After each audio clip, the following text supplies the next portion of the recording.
Ho, ho, ho! Merry Christmas, Assassinators! This is Super Ninja Claus back here with another podcast video. This is the AEW Christmas Collision edition, edition of the Saturday Night Show. And yeah, we got so much to talk about here. Like we got some plenty of good matches. Everything like set up for AEW World's End, which is exactly 7 days from now. And I probably will be making a little prediction video, given I'm probably not going to be able to do so. I probably barely would do AEW Dynamite. If there's anything I miss, I will make a review on. But I will make my little predictions right here during to make this review video. So I'm gonna let you guys know about that. But this AEW Collision, like, this was absolutely entertaining. Like, I'll say, especially in the goofy side and with the serious, like, competition side as well. But without any further delay, that's where we got the in-ring segment with who was it? Ian Riccaboni and Big Boom AJ and the son, Big Justice. Like, they're in the ring to advertise what's gonna be happening. Like, we gonna see we're gonna see like matches with Will Ospreay taking on Ricochet. We got Shelton Benjamin versus Daniel Garcia, Claudio Castagnoli against Darby Allin, and who else was in that list? Beast Mortals and what's his name? But yeah, that's where the Blue League goes. Mark Briscoe against Beast Mortals, Kristen Statlander against what's her name? Penelope Ford. But let's get into the ventures of what match started off first. It was I think it was Ricochet versus Will Ospreay. Yeah, and I'll say this match it's probably gonna be getting the I hate to say it, but I'll say give it the maybe the. I'll say the blue ribbon of the night. Like, it's just that one. Well, blue ribbon, no, bronze. I'll say give it a no. I'll say no. I'll say yeah. I'll say.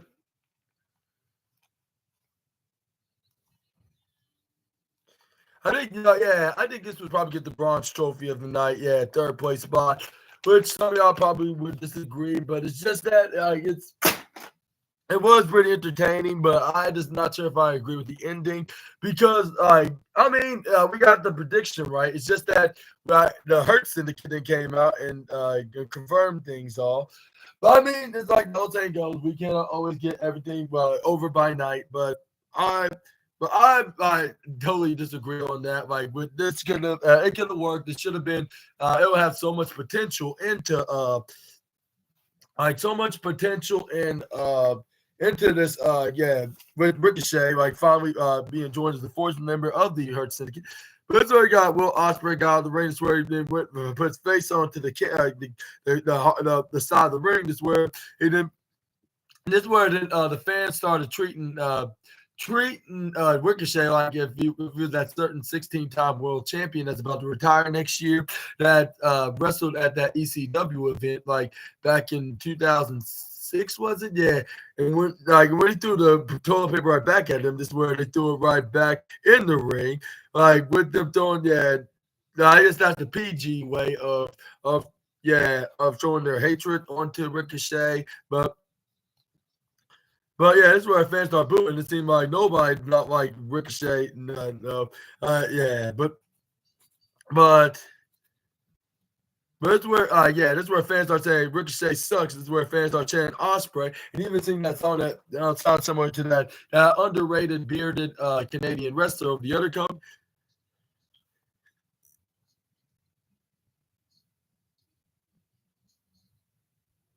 And this is where fans start chanting up Ospreay, like Sweet Chocolate Kiwi him up, and that's where they start chanting that. That's where Ricochet's like, all right, very classy, good one. Like, that's where Will Ospreay's like, will do. That's where once he tried to go for a headlock, that's where Ricochet turned into like a headlock, then a gator roll. That's where fans start saying spray, which I wonder what kind of fragrance they were spraying in the what's that called arena? what they call it, the Hammerstein Ballroom. This is where we got it get thrown right to the top corner side. But Will Ospreay went tied to the bottom corner side. Then a short tackle him. This is where then he goes for a hand flip and then go a moonsault right back in the ring. That's where he then gave a huge grin. This is where Ricochet was like, yeah, like very funny, like, yeah, like I can do better than that. Like, and as a matter of fact, like this AEW Continental Championship is gonna be mine. This is where then that's where the Will Ospreay's like, oh, is that so? This is where fans start chanting Ospreay, Ospreay, Ospreay, but then continue to say they're spray, which I'm still was wondering what exactly they're spraying, which I'm probably never gonna get that answer anytime soon. Like always, like I'll keep answering that. This is where when Ricochet came back in the ring, this is where then they start booing him like if he was like a certain dirty convict that's over at the other company. This is where Will Ospreay's like, ah ha ha, like. Yeah, like it seemed like they hate you much as I do. This is where the Ricochet like, yeah, thank you for reminding me for that. This is where he kicked my gut, hit a knife edge chop. He did not give no darn for the guy that beat him for the Intercontinental Champion to be on this, let alone being on this list. But it's where he ends up throwing him right to about, of course, how he gets rolled right in the flip, and then go to the right side, try to go for a springboard insecurity, but this is where Will Ospreay move out of the way. This is where he runs to the left side, go for Hurricane Rana, but Ricochet go for a cartwheel flip. This is where we got Will Ospreay going for an arm bar, but this is where Ricochet's like, no, you're not gonna do it for long, but it seemed like he did it for a while until Ricochet finally got back up. That's where he goes cartwheeling, go for a fine head scissors, but Will Ospreay go for one for his own, but it's where he gets tossed into the right side with a arm drag. This is where we got Ricochet, then try to go for a headlock, but this is where he gets the head scissor by Ospreay, but it's where Ricochet turned around and made a head scissor of his own. This is where then we got Will Ospreay try to go for a springboard flip into a back drop, but it's where he gets hit right into the family jewels. It seemed like him and Alex Windsor are not going to be expecting another addition to the family anytime soon. But this is where we got Ricochet and hits a diving splash, like moonsault like splash onto Will Ospreay right to the left side. It's where this is where we got Ricochet hilariously grab a few, if not like I'll say a couple of dozen rolls. This is where then he looked like he wiped it like right underneath him, like if he just took care of his business in the restroom. And this is where then he wiped it on the Will Ospreay's face, saying like if he actually just wiped his rear end that had some messy parts on his on there. But this is where we got. This is where Will Ospreay. I mean, this is where Ricochet threw Will Ospreay right back in the ring. This is where then we got him going for what's that, like an arm stretching kind of submission lock. This is where then we got him to try to go for a German suplex. This is where Will Ospreay flipped right out of it, trying to go for like a clothesline, but it's where Ricochet ducks out of the way. This is where springboard foot on the right side is the step up in Sagiri. Like if he was a certain member from the former from the Hurt Syndicate's former ally. Like this is where we got Will. It's where we got Will Ospreay's like, all right, like I need to find another move to do to make sure that he's sealed. This is where Ospreay's like, come on, fans, get off your feet. And then this is where they try to go for a springboard forearm strike. This is where then he ends up doing so to Ricochet. This is where he tried to go for the pin. This is where the referee counted 1, referee counted 2. But this is where Ricochet gets the right shoulder up at 2.2, if I'm mistaken. This is where we got where Ospreay's like, okay, that didn't work. And then this is where then we got Will Ospreay going and was about to, I believe, was attempting to go hit the blade run, the hidden blade, or was it the Tiger Driver? One of them. I think it was. But first, I didn't get enough fist chop, maybe surpassing Ricochet getting number one on Gunter's envy list of the night, but it was like woo, and the fans start wooing like if the Nature Boy was there tonight. Well, I'm not sure if he was, but just saying, like, because it's like because everybody knows like that's what made the Nature Boy famous is those unforgivable chops. This is where we run right to the. This is where we got Will Ospreay running right to the right corner side. He gets insecurity kick by Ricochet, and him going for a backflip. This is where we got the one and only went right to the left side and then go for a Hurricane Rana. But this is where we got This is where we got Will Ospreay try to go for a Styles Clash, but this is where we got Will Ospreay turns into like a fairy tale ending, like face buster, like if he's his former colleagues. But once you try to go for a pin, this is where we got Will Ospreay kicking out at 2.4, if I'm mistaken. This is where we got Ricochet going for a double springboard moonsault, but he kind of botched this where fans start cracking up on you, saying like, "Yeah, you messed up," which he kind of did. But this is where Will Ospreay then went right to the upper right side diagonally. This is where we got Will Ospreay trying to go run up to him, but this is where he elbows. This is where he got to go for a springboard like cartwheel kind of flip. But this is where Will Ospreay caught him by putting him on his shoulders, but he put him right back down with his legs right around his neck. This is where he hits the Styles Clash that way because it wasn't guaranteed. But the one thing it wasn't a guarantee was a pinfall win, which that wasn't successful, unfortunately. But I know we got Ospreay that was thinking about pulling off his elbow pad to go for the hidden blade, if I'm not mistaken. Yeah, this is where we got. But that's where we got Ricochet and run right to the top corner side. This is where we got Will Ospreay like, yeah, of course he's gonna do that. This is where we got Ospreay that runs right into the top corner side. This is where then we got Ospreay was about to hit the Os cutter right off the top corner apron. This is where Ricochet picks up Ospreay. This is where he tried to go for what's that called? Flips him right over. This is where we got what's that called? And they got to go for double under suplex, but he gets booted right into the face. Ospreay then try to go for a pop-up drop kick. But that's where Ricochet caught him up, pop him up right on the shoulders, hits it, the Death Valley driver, which he made me proud and happy as well because he hit my finisher, which is y'all know is the Assassin Valley driver. This is where fans start chanting, "You still suck," despite that very amazing spot, which I can't argue with what they're saying right now, but this is where he is standing shooting star press. This is where Ricochet's like, "Oh my gut." This is where then he brought him back in the ring, but once he tried to go for a cover, if I'm mistaken, this is where he only got like a 2.7 count, if I'm mistaken. This is where Ricochet tried to pick him up to go for that reverse DVT driver. But this is where Ospreay still kicked out of that just by an inch, of a second away from being 3 at 2.99999 double triple 9 quadruple grand slam nines of ninedoms, I should say, like Excalibur said.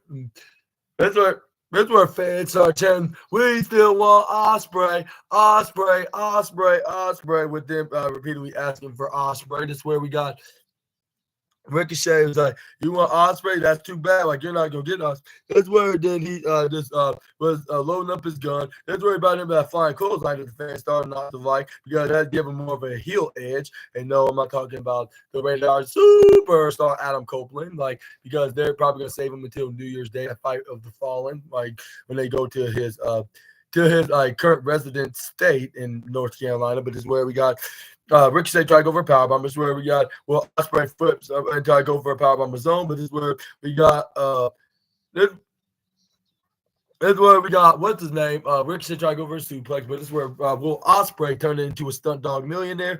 This is where we got Will Ospreay's like, "No, I got him right where I want him." Try to go for the Os cutter. But this is where he gets caught out of nowhere with a cutter. It looks similar to somebody's three most destructive letters in all of pro wrestling, which this is where we got Ricochet and got double lucky because he must have found a double whammy card right between his legs. He used it on Will Ospreay to get the maneuver. He was double lucky. Then Ricochet tried to go for that flying clothesline to get the guaranteed.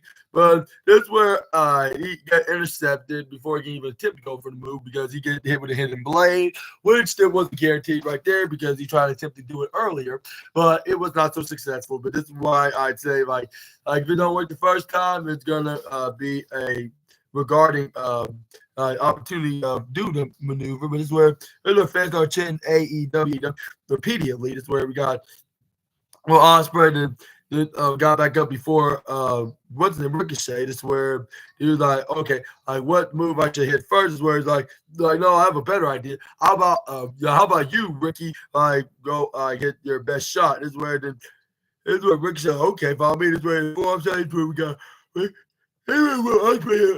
Just where like if AEW, like most specifically Anthony Khan is planning on turning Ricochet heel anytime soon, if not already a heel, he's doing a really good job because the fans were not liking him whatsoever in this match. Like if he was a certain 16-time wrestler of the company, but this is where he goes for forearm strike. Is where we got Will Ospreay. Like I thought you got something to bring to me. You were bragging about that to Mr. Montel Vontavis Porter. Like I want you to show it tonight. It's where Ricochet and the forearm strikes where Will Ospreay's like I'm impressed. But can you do this? Is where he starts screaming like This is where he starts screaming out like if he going higher, like if he's a Super Saiyan. This is where he starts some elbow strikes. This is where he get the chop, which maintain the spot as number one. This is where we got Will Ospreay and picks up the 1-0. This is where he try to go for the this is where we got Ricochet try to hold up to the referee when Will Ospreay try to go for the 91 Tiger Driver, and this is where we got Will Ospreay trying to go for it, but this is where he ends up getting pushed by the referee in the turnbuckles. This is where we got it was Ricochet trying to go super kicking him. This is where I try to go for that DDT maneuver. But you know the rules on that. You already hit that maneuver, and it's not going to work this time. Will Ospreay in the counter goes for that double underhook spinning twister neck breaker, which I think that was a guarantee because he wasn't successful in before. But there was the similar to that match from last Saturday from the other company show of that main event show where that certain prize fighter dude had the same issue with the American Nightmare Cody. But yeah. Is where it was kind of similar to that, because the referee was down, but the fans are count for the referee. 1, 2, 3, 4, 5, 6, 7. By count 7, this is where Will Ospreay tried to pick up the referee to get back up so he could pin him. This is where once he tried to keep picking him up, this is where he was oh, forget it. Like when he was slowly getting back up, this is where we got Will Ospreay going up around the top rope, but this is where Ricochet leg pushes the referee right into the ropes, which Will Ospreay stumbled and failed, and landed right into the family jewels. Ricochet's like, I really just did that, and that's where fans are like, boo, you are a horrible person for that. And then I was like, yeah, I'm afraid you had to go for that. But this is where Will Ospreay was arguing at the referees, like, why you weren't up? Like, this is where the referee's like, well, you knocked me over. This is where the Ospreay's like, but Ricochet made me. This is where Ricochet was like, oh, like, are you being a sore loser already? This is where he hits the flying clothesline for the 1, 2, 3. He wins his third straight Continental Championship tournament round. And now he's up to 9 points in the Gold League, tying with either what's his name?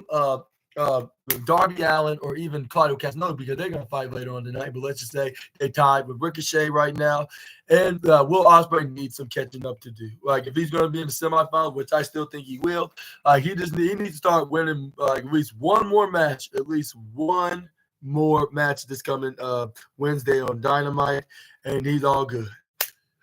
But, yeah. But this is where we got but yeah, Will Ospreay, this is where we got Will Ospreay and who else? It was Will Ospreay and everybody in the Gold League. That's what I was talking about. Like him, Brody King, Ricochet, let's see, Claudio and Darby Allin, they were all tied in a 5-way tie of 6 points, except for what the Commander or the K that was lacking behind of not getting no wins whatsoever. But who do you think is going to make it into the last final 3 in the semifinals in both the gold and the blue leagues? Let me know down in the comment section right down below, which I'm going to tell you all about as soon as I get to the next video. But I'm not video. The next, which I'm gonna talk about later on in just a moment. But moving on, we got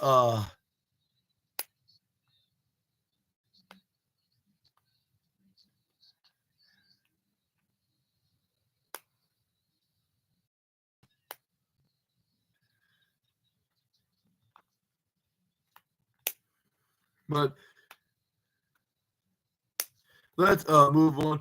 This is where we got Ricochet celebrating, but this is where we got a vignette of the Death Riders, with them hyping things up, and with Claudio Castagnoli say they're he's going to destroy him brick by brick, which I was like, even if you do win, I just don't think you're going to go that far. But it's where he was like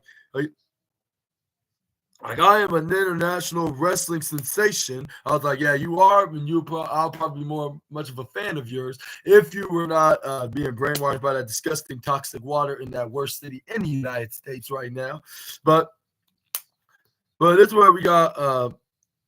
That's where we got Adam Cole, baby. Then came out because he has he has to go face to face with MJF. But this is where we got the both men individually came out. This is where then they got started on the microphone.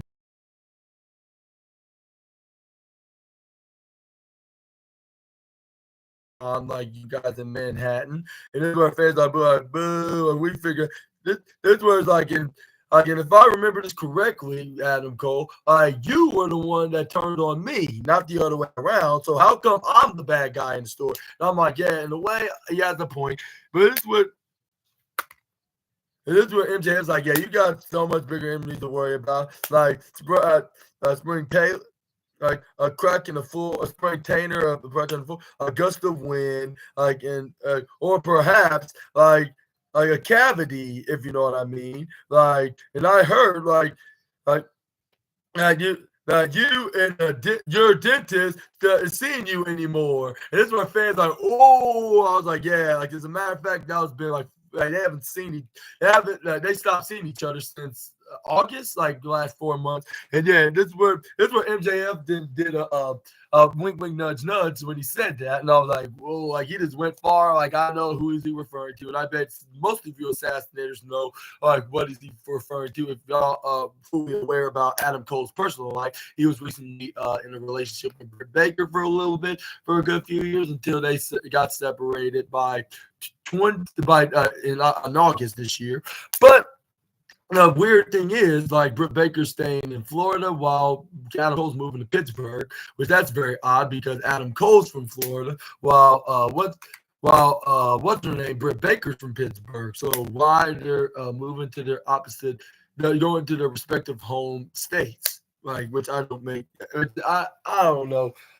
What's the reason, but I'm probably never going to will. But if y'all do have an accurate reason for that, let me know in the comments. But this is where MJF was this is where he started yelling, I told you to shut the hell up. And this is where I started dying with laughter. But as much as I would love to give you the either the golden or at least the silver trophy, but I can't because I go to the other two funny wrestlers of the night. But I'm not going to talk about that until in just a moment. So I'm going to go give MJF the bronze trophy of goofy wrestling of the night. But it's where MJF then continues to say, I was the longest reigning and greatest AEW champion of all time. And he's like, you were nothing more than my cute little sidekick, huh? And I ate you up. And stuff. You destined to wanted to be me, Adam. You wanted my Triple B belt. But the sad truth is, you got plenty of opportunity to win that title.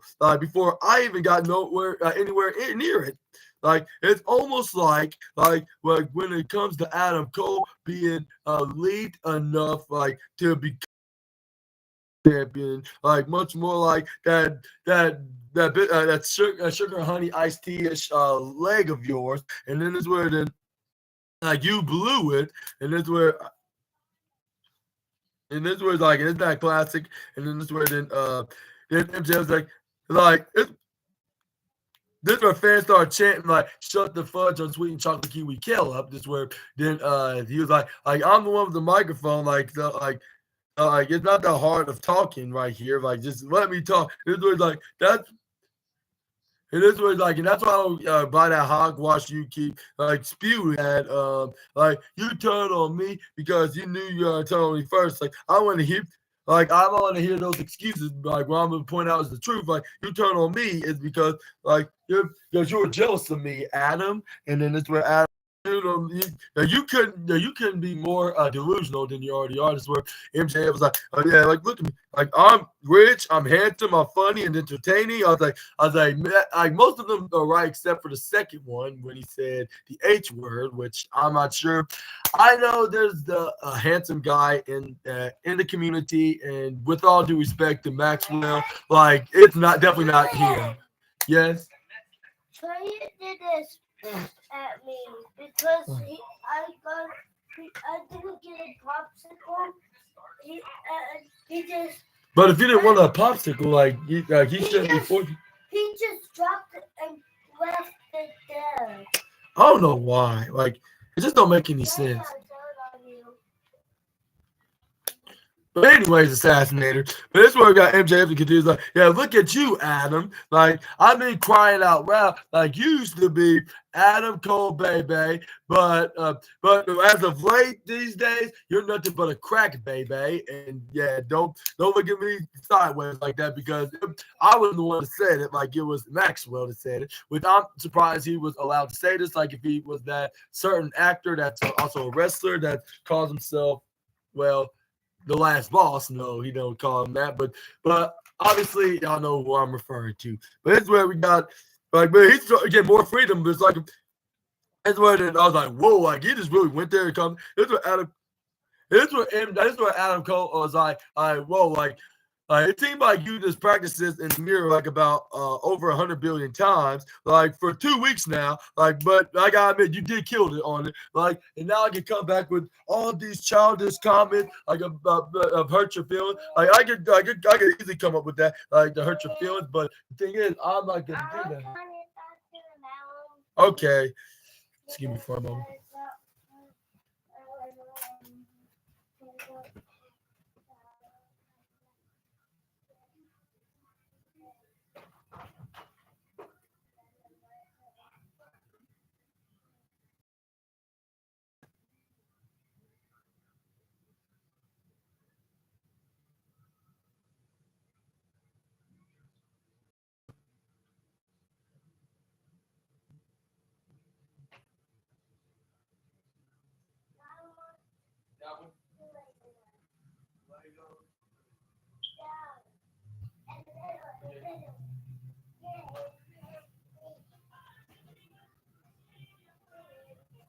Okay. We got Adam Cole, dude. Like, you had 2 surgery on that fake hair of yours, and you're still in your 20s. Like, but that's very hilarious. Like, no, I'm not gonna go there. I'm not gonna do that. Like, but I'm gonna talk about the fact that you pull some strings to get your girl hired, like a real politician that you are, like, in this business.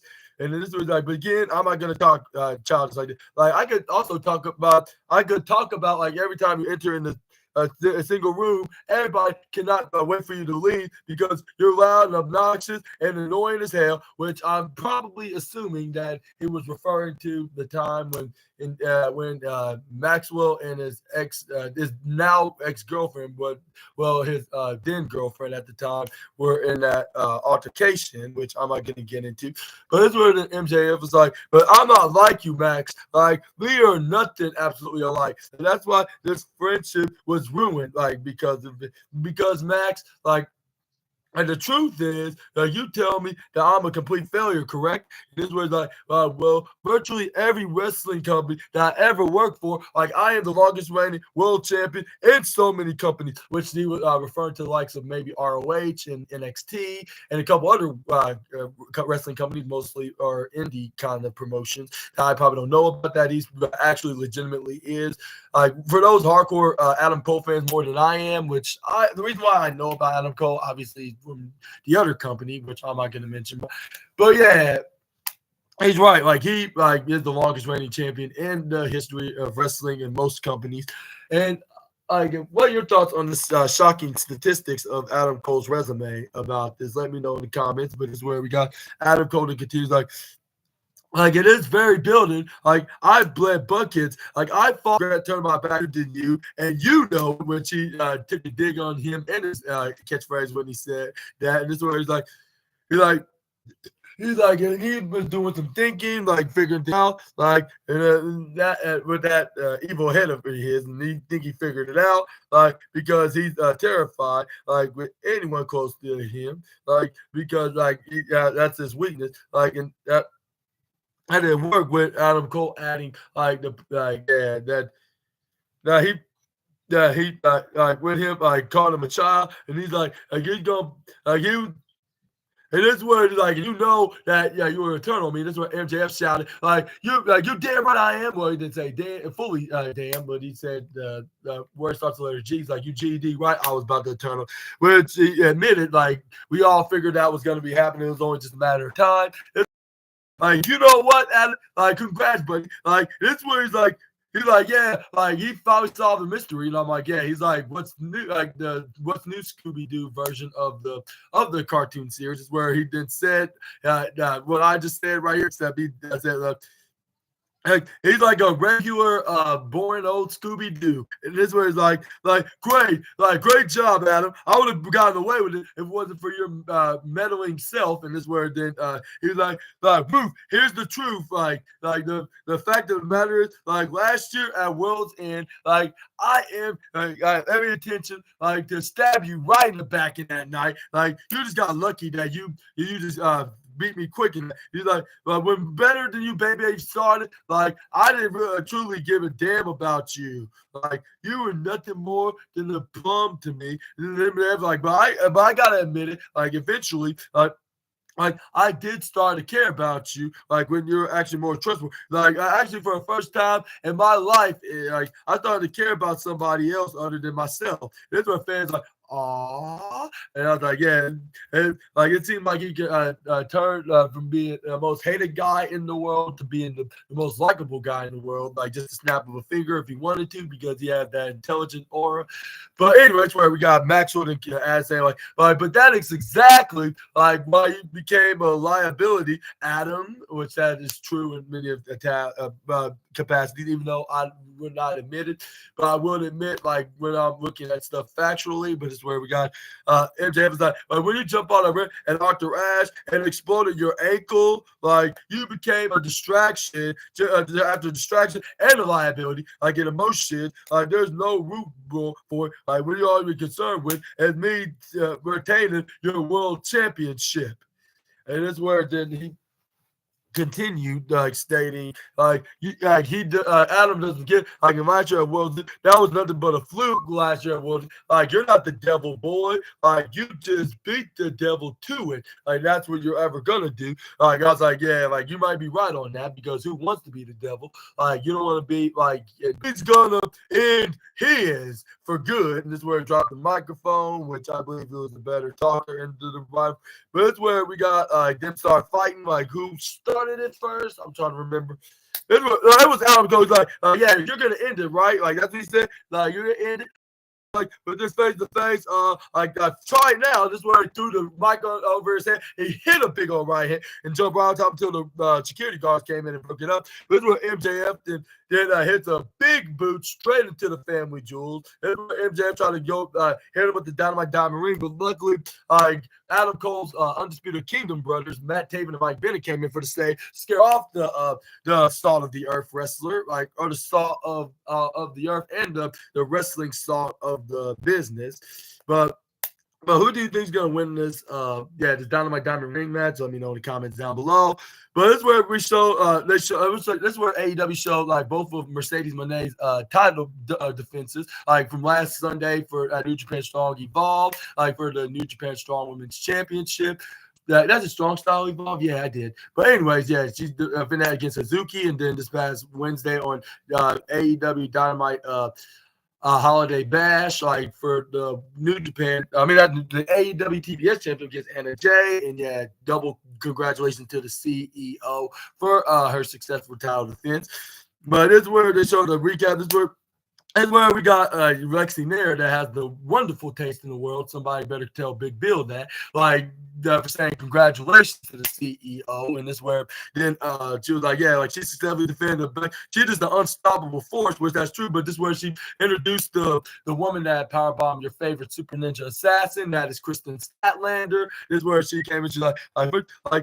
This is where what's her name? Lexi Nair tried to ask some questions about Will Nightingale, like does she guys the answers? But for some odd reason, she's like, no, I got something that I want to share in a different night. Like I don't want to talk about right now. Like yeah, like we need to sell that differently. But as far as Penelope goes, like she and I have a lot of history for years. And yeah, so she's just something like she's just a throwback, like for me, like in my old days, like when I very first got here in AEW. And I was like, yeah, it's true. Like you can easily just beat her. Like you did it before, back like 3-4 years ago, back in 2020, 21, the last time you fought her. That's where Lex Nair's like, okay, speaking of history, you still have your eyes set on that TBS title, a title that you never got a chance to win right back a month ago. Yeah, that's because you know who is the TBS title. It's where she's like you know about it. This Kristen was like, yeah, I got back like last year. Like I thought I was in top of the world right now. Like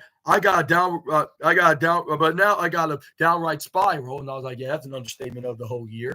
Like maybe you're getting cursed for powerbombing the assassin, and it's like what CEO said. Except it's only my version of saying it. There's a price to pay when you met with SNA. But anyways, this is where we got Kristen was like, you got to put my title like in this. And this was like maybe I win it back. Like I think right my wrongs.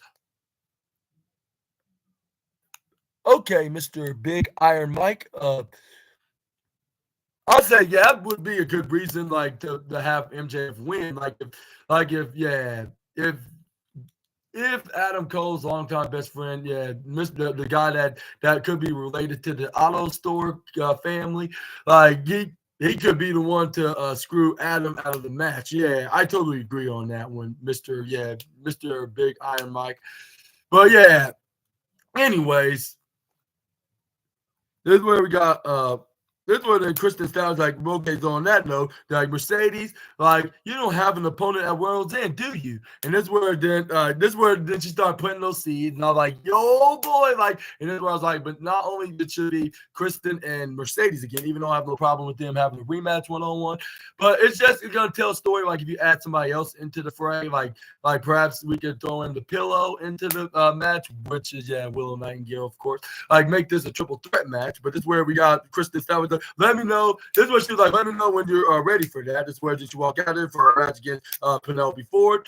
And do you want to see a triple threat match with the CEO, the Pillow, and Born Again Kristen, like in a three-way match for that cover the TBS championship with the three former TBS champions being involved in Orlando? Let me know down in the comment section right down below.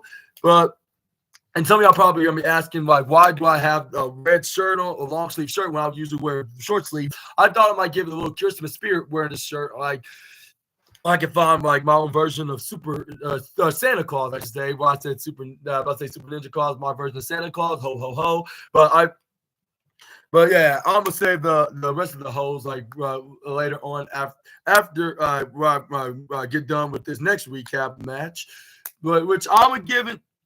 Perhaps the silver trophy of the night, tying with another match, which I'm going to get into in just a moment. But let's get into it right now. And let's talk about this is what Orange Cassidy did. That was in a backstage interview with, I believe, with Lexi, if I'm there, if I could be mistaken. But this is where Orange Cassidy was like, yeah, again. This is where it's like John Moxley can run and hide. He can hide behind his goons. He can run away in a pickup truck and but when that bell rings in 7 days, like he has nowhere to go. Like he'll be in the ring with us, us three, me, Hangman, and Jay, right? And this was and the first thing that we should do is to remove John Moxley, in this equation of the AEW title picture. Like we did it before, we can do it again. And after that, like us three, we can fight for the AEW World Championship. Like if we're the Vegeta and Goku of the match, which I think that would be a really good idea. But I'm not sure what to say about this, but. As much as I'd like to see John Moxley lose the championship, I don't think he's going to be happening anytime soon. But that'll be very interesting to see. We're just going to have to wait and see who could be the one. I know who could be in particular, but I'm not going to jinx it. But give it probably about in the next couple of months, and we know who it is that could get that win.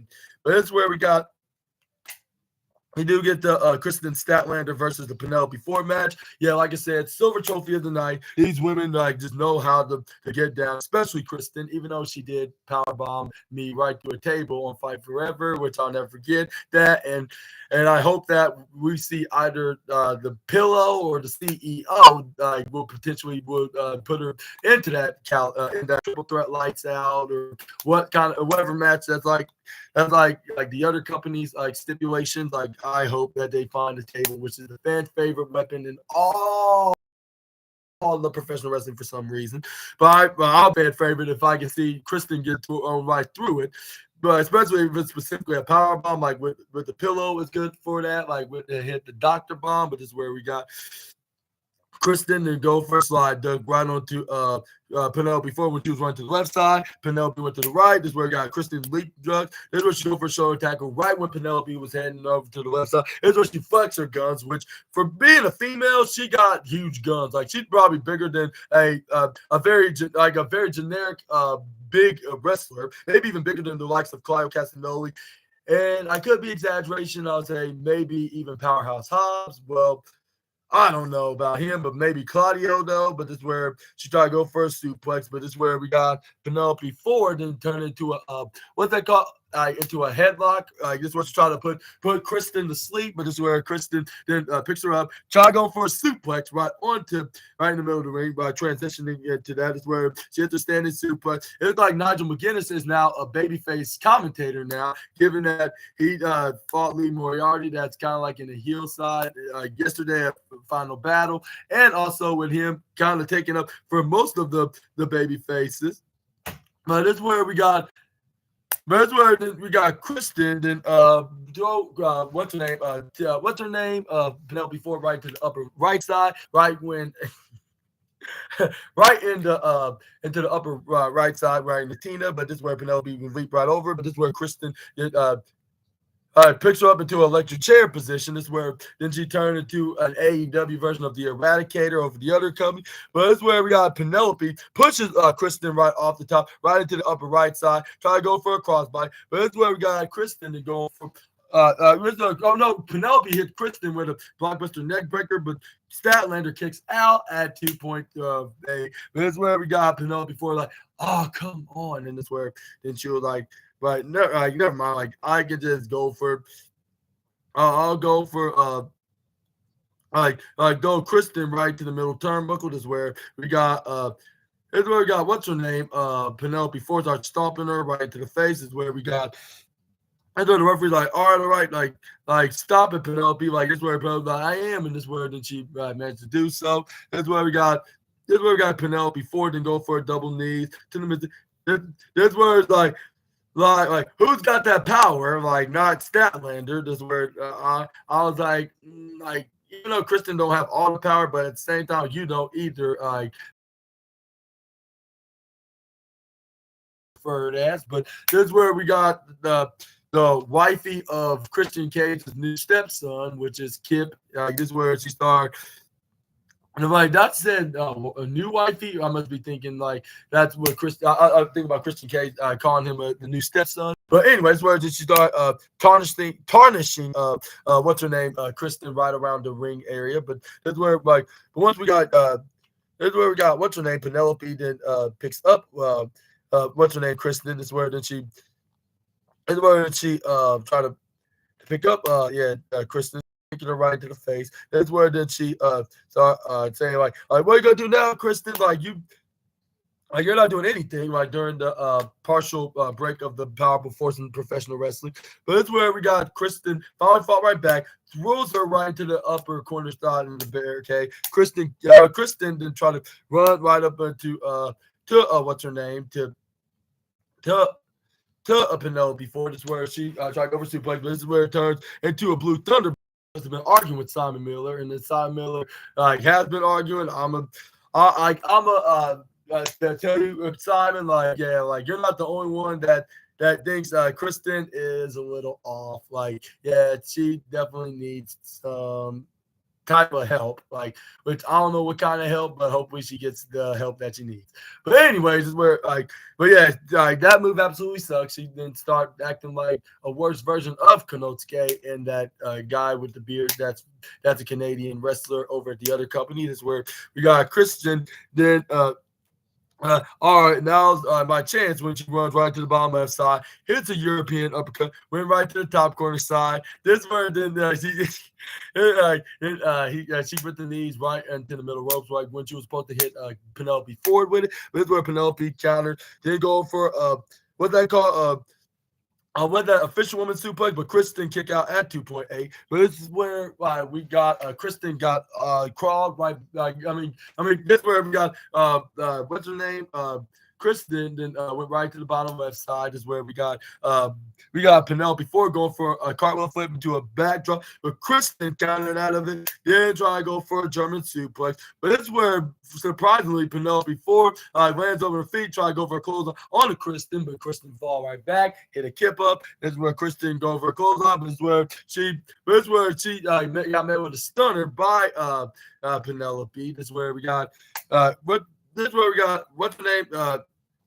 This is where we got what's her name? Penelope Ford hit a poison rana. This is where we got her that fell right down to the ground. This is where we saw Penelope Ford going for a cover. This is where Kristen gets the shoulder up at 2.7.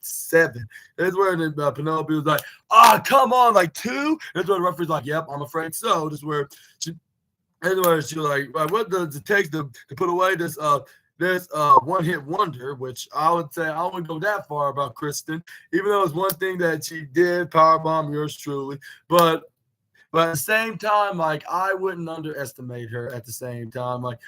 Yeah, it's the reason why she had a great match with the CEO. But anyways, where we got Kristen move out of the way once we got Penelope going for what they call a moonsault, but it's where she moved her just by an inch. It's where she gets hit with a German suplex, but not only one, but 2, I believe, German suplexes. This is where then she picks up what's her name? Penelope Ford to hit the Fever or Saturday Night Fever, whatever she called it, for the 1, 2, 3. And yeah, this was a really good match. They put on a very entertaining performance, and that's what and whoever talks Sugar Honey Iced Tea about any of the AEW divisions, it's either just them or they just haven't seen seen the AEW show for them, assuming that is doing. That's not doing their best right now. I'm not saying it's better than the other company that's like right up in the tippity top because because the storylines on there is very healthy and entertaining. Like if it's bringing that spark from like the ruthless aggression there, like something like that, but in the PG kind of way, I guess you could say. But yeah, like whoever says that like these wrestlers that cannot wrestle, they either don't watch them or they don't know what good talent is. If it super kick them right in the forehead. But anyways, this is where we got Kristen Statlander barely celebrated for 10 seconds because this is where we heard the CEO's music with her dressed up like her own version of Mariah Carey. And I heard that she went to her concert, so I guess she got some inspirations that she wanted to make a custom CEO version of the pop singer. And this is where she came out. This is where she was like, ho, ho, ho. And I was like, speaking of that, like, I'm thinking of Kristen is I'm not gonna get into it. I think it'll be a little inappropriate for me to say that about Kristen. So I'm just gonna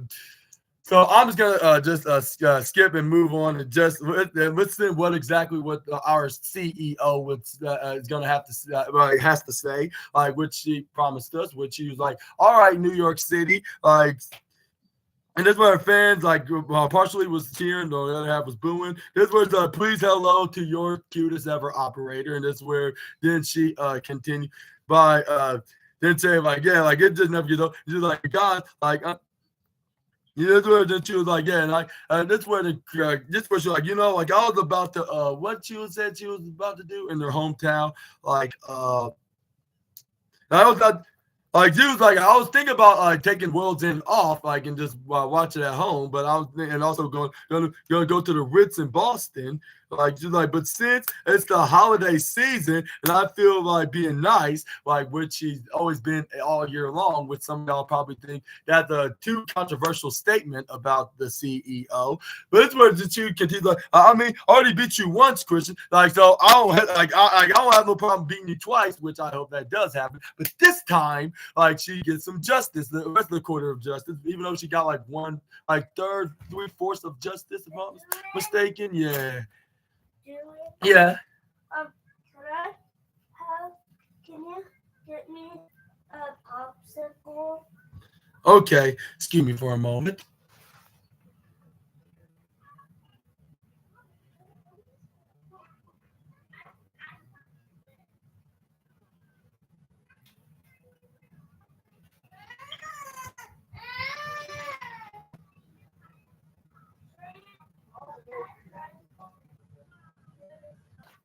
Yes. Can you charge this because it's at 96? Where's the charger up already? He's getting mad because he kept not trying to hit me.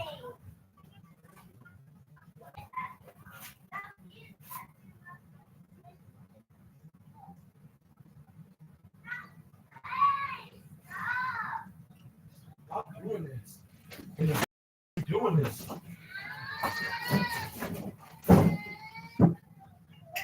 Father.